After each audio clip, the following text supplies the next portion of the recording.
Olá, seja bem-vindo de volta ao nosso curso interativo Através de Nós, onde estamos tendo o privilégio e a oportunidade de estudar as Sagradas Escrituras. Hoje nós vamos estudar o tema 7, que fala sobre o santuário e o juízo.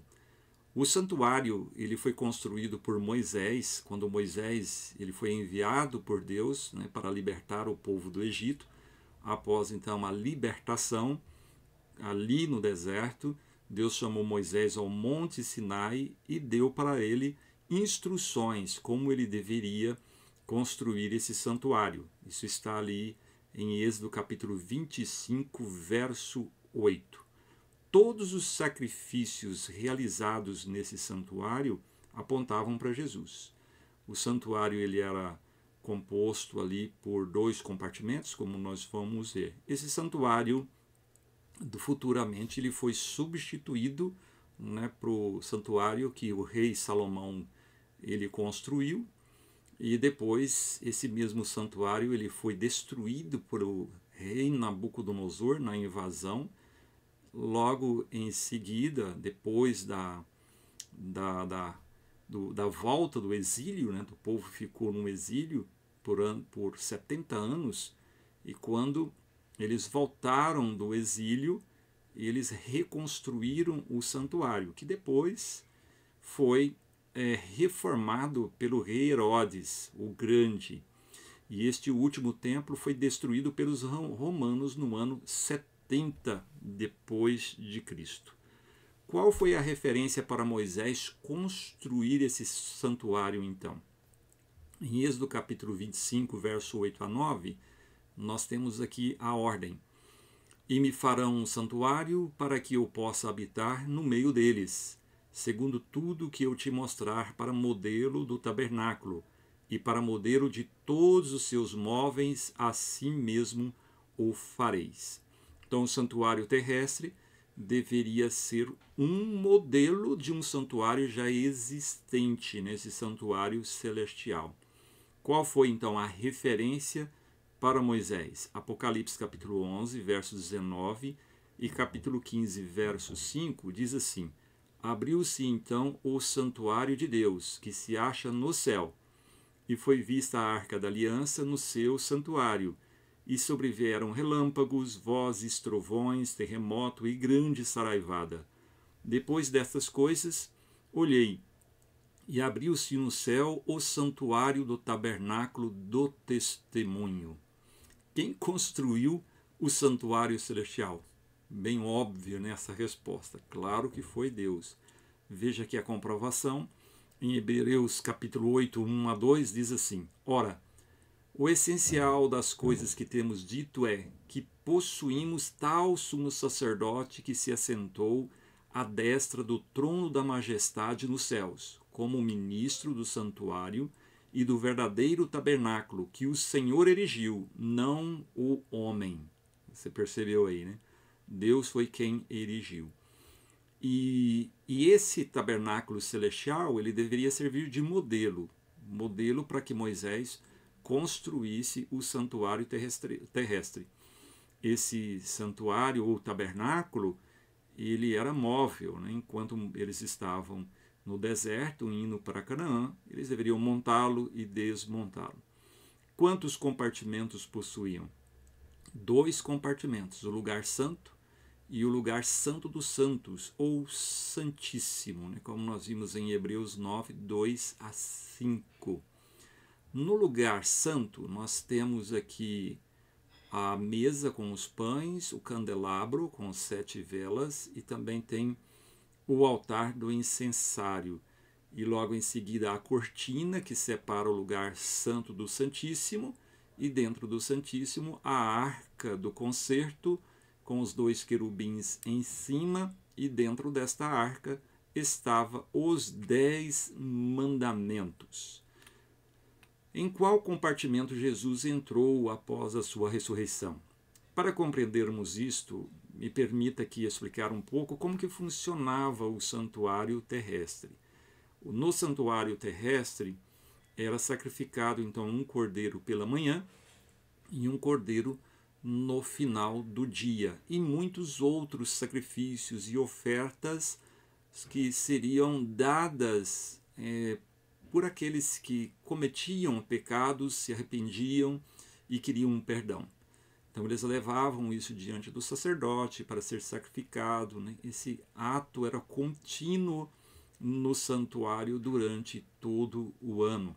O sacerdote ele entrava no lugar santo com o sangue dessas ofertas e borrifava parte desse sangue, um pouquinho desse sangue, naquela cortina que dividia ali.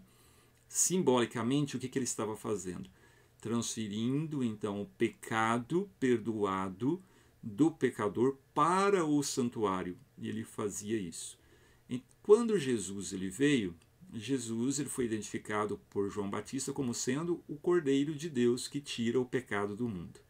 Quando Jesus morreu e ressuscitou, ele foi para o lugar santo, né, no santuário, e ele passou a ministrar ali como nosso sacerdote, nosso advogado, nosso intercessor. Com o seu sangue, ele tem o poder de perdoar pecados, perdoar os nossos pecados, porque não há remissão de pecado sem o derramamento de sangue. E Jesus derramou o seu próprio sangue por você e por mim. Veja aqui em Hebreus capítulo 9, 6 a 11, diz assim: Ora, depois de tudo isto, assim preparado continuamente, entraram no primeiro tabernáculo os sacerdotes. Quando, porém, veio Cristo como sumo sacerdote dos bens já realizados, mediante o maior e mais perfeito tabernáculo, não feito por mãos, quer dizer, não desta criação. Então, esse tabernáculo, esse santuário, que é a mesma coisa, foi feito por Deus, e Jesus então passou a ministrar no lugar santo. O que Jesus fez no lugar santo? Hebreus 9, 24. Porque Cristo não entrou em santuário feito por mãos, figura do verdadeiro, porém no mesmo céu, para comparecer agora por nós, diante de Deus. Jesus está diante de Deus, estava no lugar santo diante de Deus, intercedendo por nós. E quanto tempo ele ficou no lugar santo? Para você compreender melhor, esse tema do santuário ele é um pouco complicado, mas se você tiver alguma dúvida, deixe aí a sua dúvida, né, no lugar onde você vai ver aí, dentro dos links dos estudos, dos temas, também tem um link para você colocar a sua dúvida. Você vai fazer a sua pergunta, colocando ali seu nome, colocando o número do seu WhatsApp, e a gente vai mandar a resposta para você. O interessante é que você, ao fazer esse curso, fique sem nenhuma dúvida. Combinado? Então vamos lá. Então me permita explicar. O sacerdote, ele atuava durante todo o ano, ele atuava no lugar santo, né? Fazendo ali então a intercessão e a purificação do pecador. Mas o pecado, como ele era transferido para o santuário, em algum momento o santuário precisaria passar por uma purificação. Uma vez por ano, o sumo sacerdote, ele atuava. Como que ele atuava? Ele escolhia 2 bodes, que seria um bode escolhido para Jesus, representando Jesus, e o outro bode representaria o bode Azazel. Esse Azazel quer dizer demônio do deserto. Esse bode Azazel tinha uma parte importante a desempenhar ali. Mas me permita dizer, algumas pessoas erroneamente dizem que o bode ele participava na purificação. Isso não é verdade. Vou te explicar e você vai entender dentro do contexto da figura, né? Do simbolismo. O bode que era escolhido para Jesus, ele era sacrificado, o seu sangue era levado, então, parte dele, da mesma forma, né? Era borrificado sobre o santuário, sobre a arca dos 10 mandamentos. O sumo sacerdote, ao fazer isso, ele estava agora transferindo todos os pecados para si, purificando ali. E ele saía do santuário ele encontrava o bode Azazel, ele colocava a mão sobre o bode Azazel e ele simbolicamente transferia todos os pecados do santuário agora para o bode. Aquele bode era levado para o deserto e deixado para morrer ali no deserto. O que simboliza isso? Simboliza que, na realidade, Jesus, quando ele morreu e ele ressuscitou, ele entrou no lugar santo, ele deveria ficar ali no lugar santo por um período, até que ele também entraria no lugar santíssimo. Lembre-se que Jesus é o nosso sacerdote e o nosso sumo sacerdote. Ele deveria atuar também no santuário celestial da mesma forma que o sacerdote e o sumo sacerdote atuaram, né, no tabernáculo. Lembrando que tudo o que acontecia no tabernáculo, santuário, na terra, era uma sombra do que deveria acontecer no santuário celestial. Então, nós temos aqui esse gráfico que mostra quando, né, a gente perguntar quando foi que Jesus ele passou do lugar santo para o lugar santíssimo. Como nós sabemos quando foi isso? Em Daniel capítulo 9, 24 a 27, nós temos a profecia das 2.300 tardes e manhãs. Lembrando que em profecia, um dia representa um ano. Então, tarde e manhã é um dia. Representa, então, um ano em profecia. Seriam 2.300 anos. Estes 2.300 anos proféticos se iniciou no ano 457 a.C. e terminou no ano de 1844. Para ser mais preciso, no dia 22 de outubro de 1844. Esse é o único período que nós temos de profecia relacionado a tempo. E aqui nós temos dividido, né, em 49 anos, porque são 7 semanas, 62 semanas e uma semana. Esse período aqui está representado, né, 7 e 62, é para o povo de Deus. Esse outro período está relacionado, então, à vinda do Messias e à morte do Messias. Então, são essas 70 semanas. Quando a profecia diz 70 semanas estão determinadas para o meu povo. No caso, povo judeu. Percebe aqui, 49 anos, 439 anos, né? Esse é o período que eles são, então, libertos, né, do cativeiro, levados de volta. E aí você tem no ano 27 o batismo de Jesus, e você tem aqui no ano 31, né, a morte de Jesus, e no ano 34 o apedrejamento de Estevão, que marca, então, o fim do povo judeu como sendo o povo de Deus no sentido de ter uma missão. A sua missão foi cumprida ali. A partir daqui, né, nós temos agora a igreja cristã sendo instituída e com uma missão de pregar o evangelho a todos os povos. E você tem esse período que se estenderia até 1844, quando Jesus passaria do lugar santo para o lugar santíssimo. Sei que é um pouco complicado esse gráfico aqui, mas com o tempo aí você vai estudar especificamente isso aqui, procure analisar mais para você entender. Mas o básico aqui é nós compreendermos, né, a ação de Jesus nesse santuário. O que Jesus fez no lugar santíssimo? João 5, verso 22 diz: "E o Pai ninguém julga, mas ao Filho confiou todo o julgamento." A purificação do santuário também ela acontece também junto com o juízo. Seria agora o juízo investigativo. Esse juízo investigativo ele vai separar aqueles que serão salvos e os que não serão salvos, aqueles que confessaram os seus pecados e aqueles que não confessaram os seus pecados. O que Jesus fez no lugar santíssimo? Continuei olhando até que foram postos uns tronos, e o ancião de dia se assentou. Sua veste era branca como a neve, e os cabelos da cabeça como a pura lã.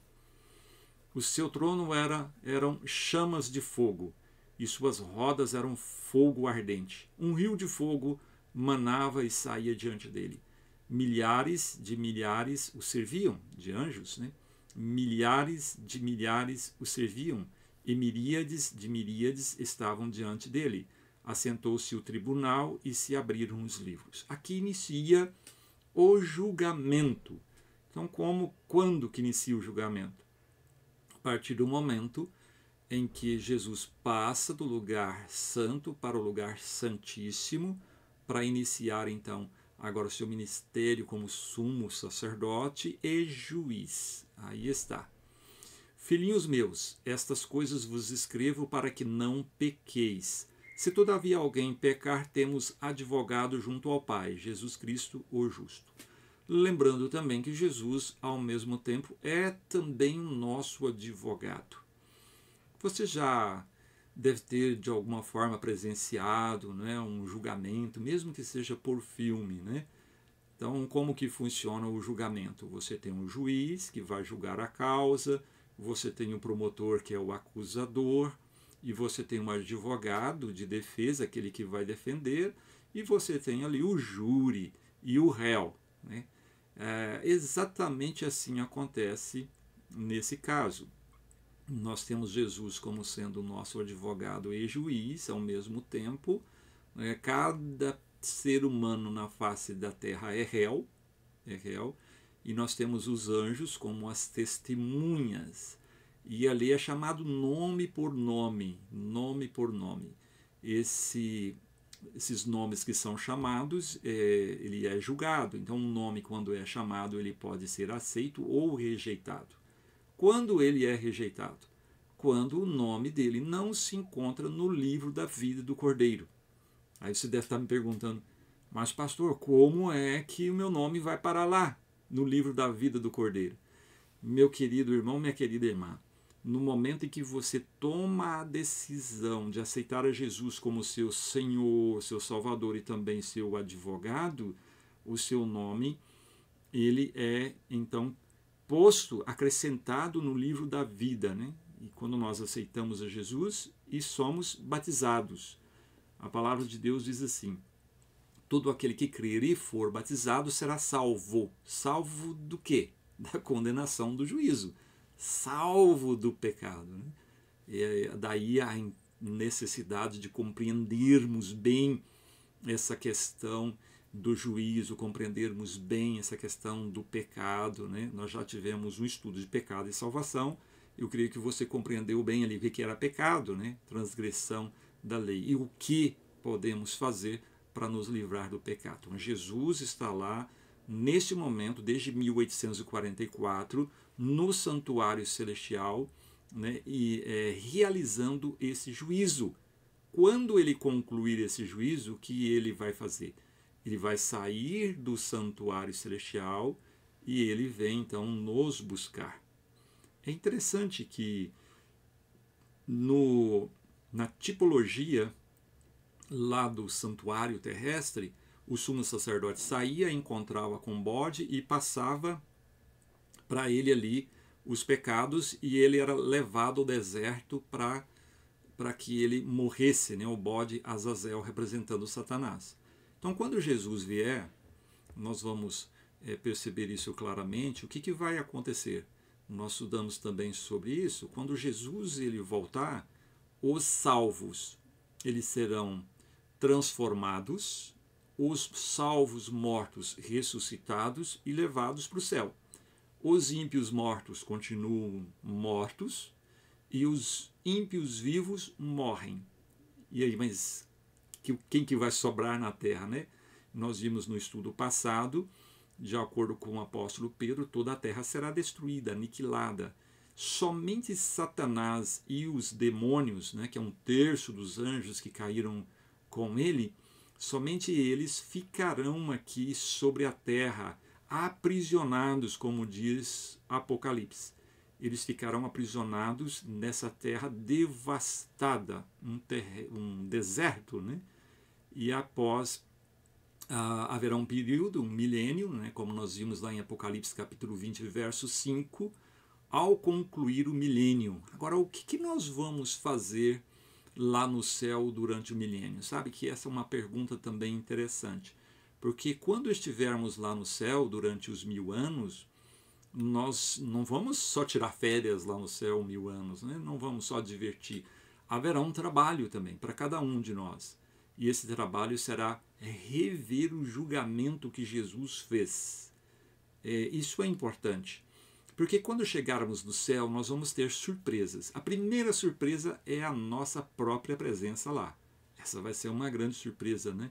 Quando olharmos tudo e pensarmos, estou aqui no céu, nesse lugar maravilhoso que Jesus preparou. Mas você também verá pessoas que você não imaginou que veria lá. E aquelas pessoas que às vezes você imaginou que poderia estar lá e não estão. Então surgirá muitas dúvidas. O que Deus vai fazer para nós?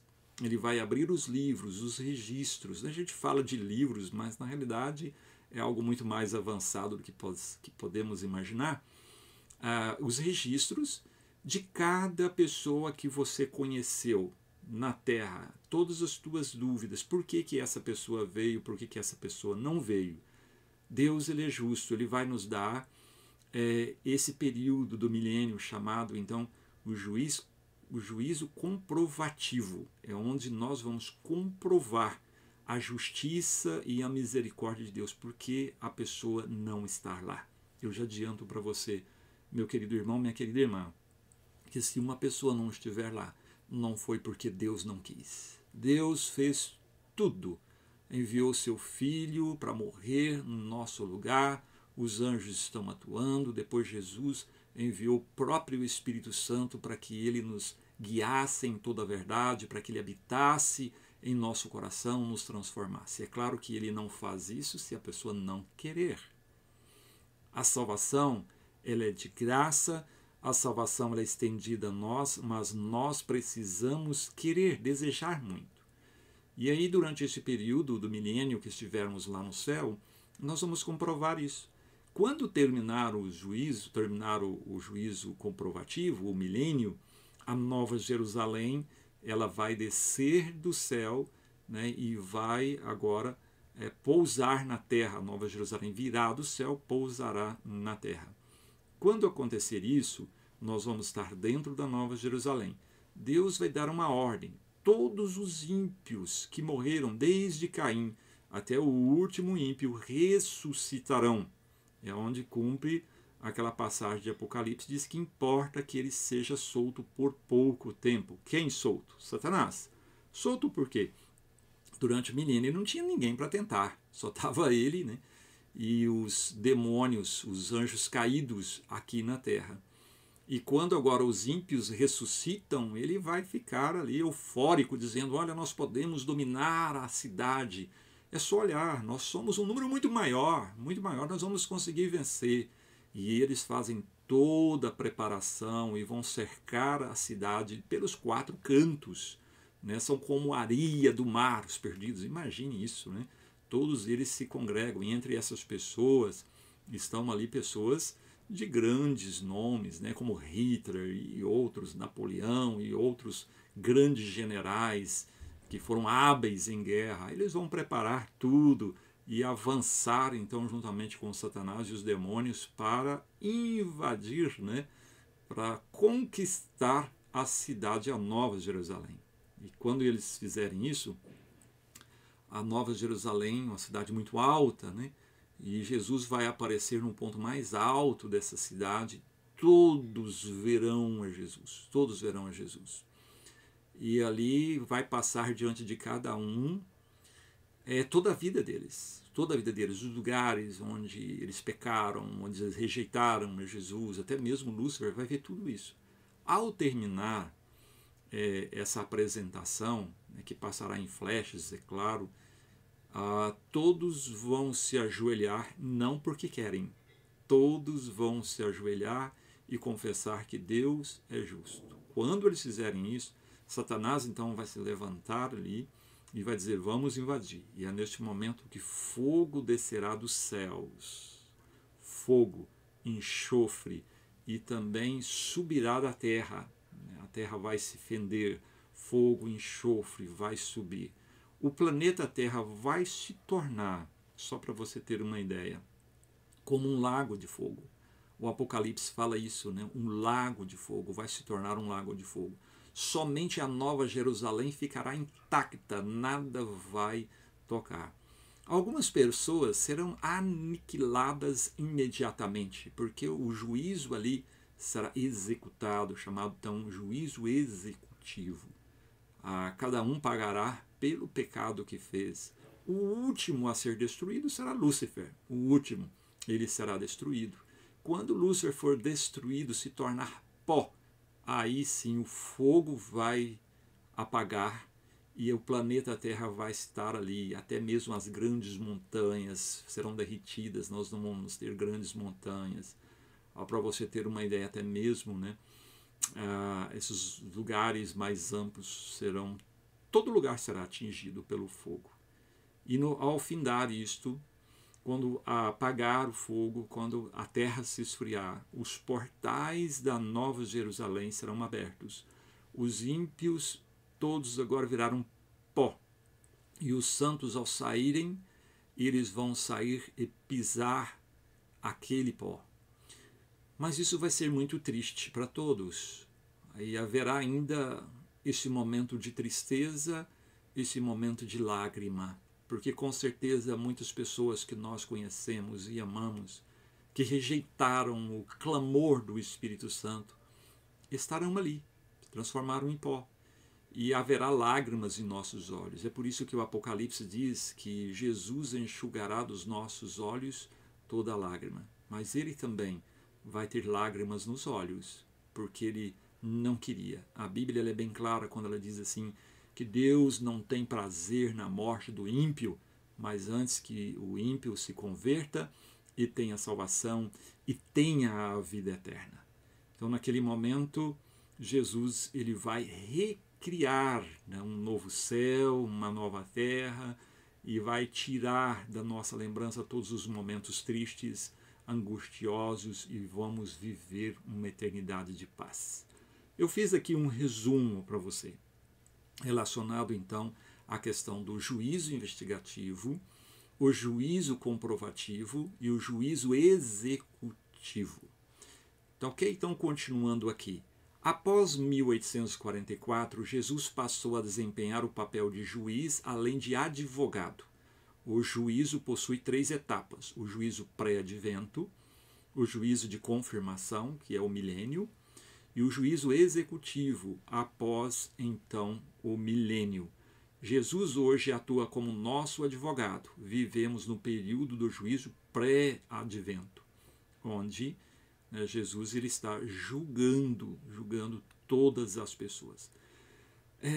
Tem um detalhe aqui. Quem que Jesus está julgando? Jesus, na realidade, ele está julgando aqueles que aceitam a Jesus para absolvê-lo.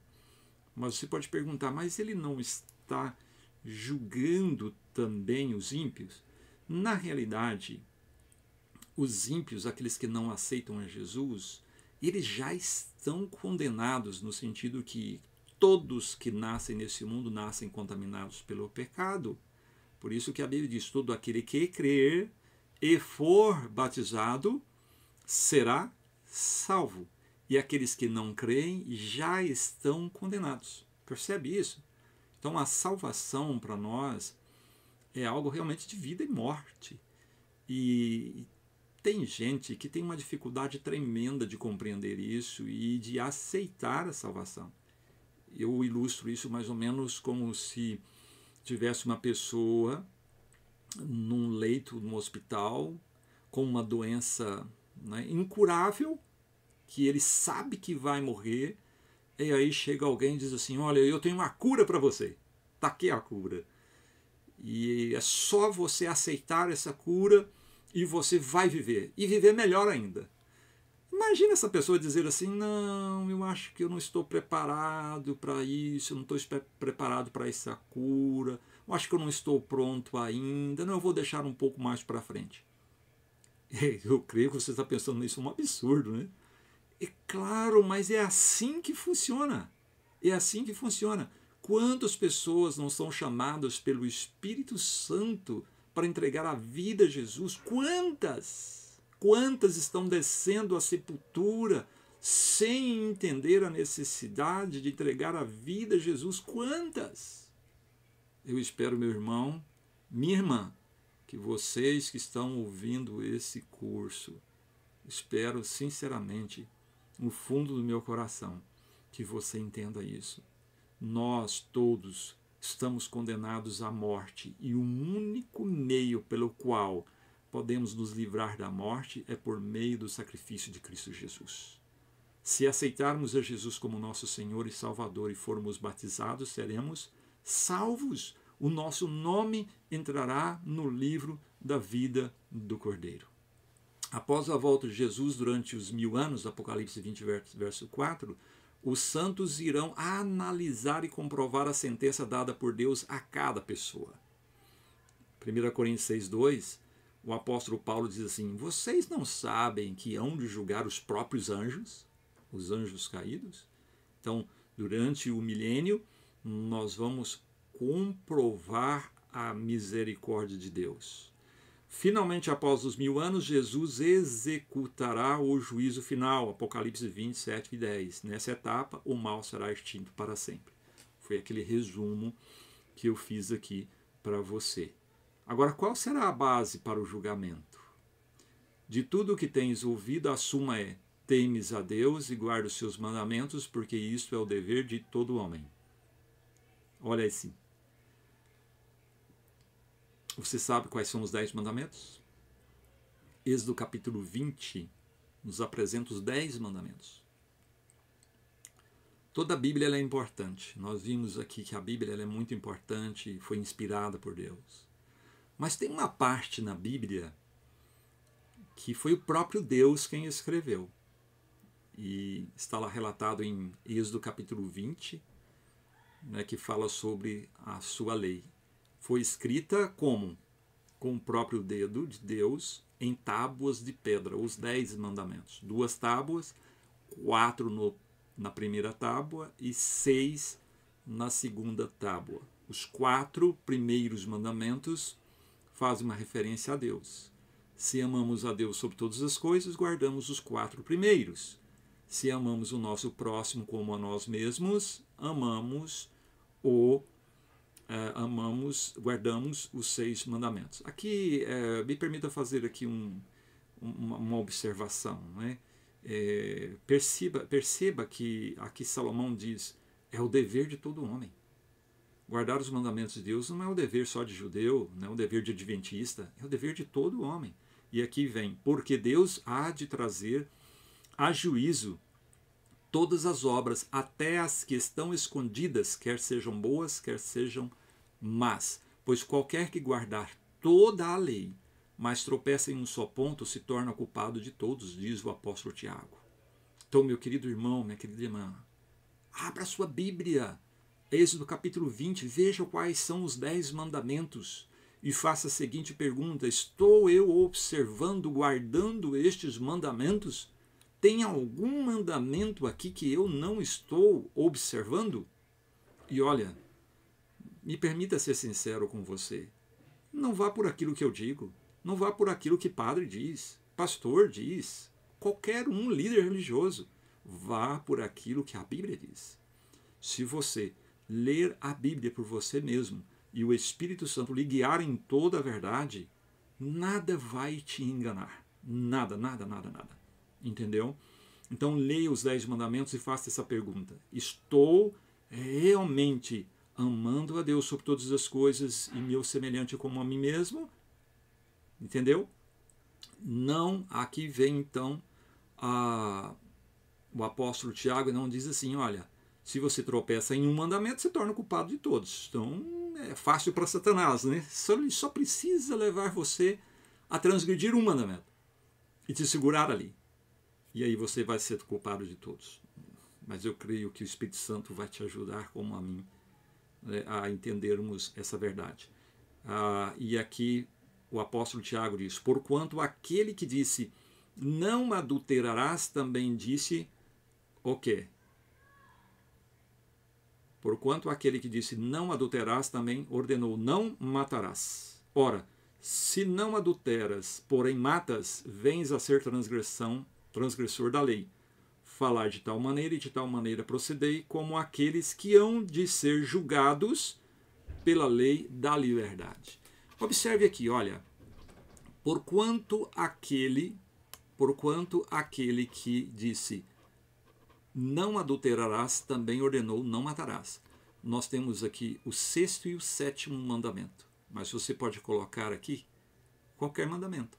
Você pode colocar aqui, por exemplo, o 4º, o 5º, pode colocar o 1º, o 2º, pode colocar o 8º, o 9º, percebe?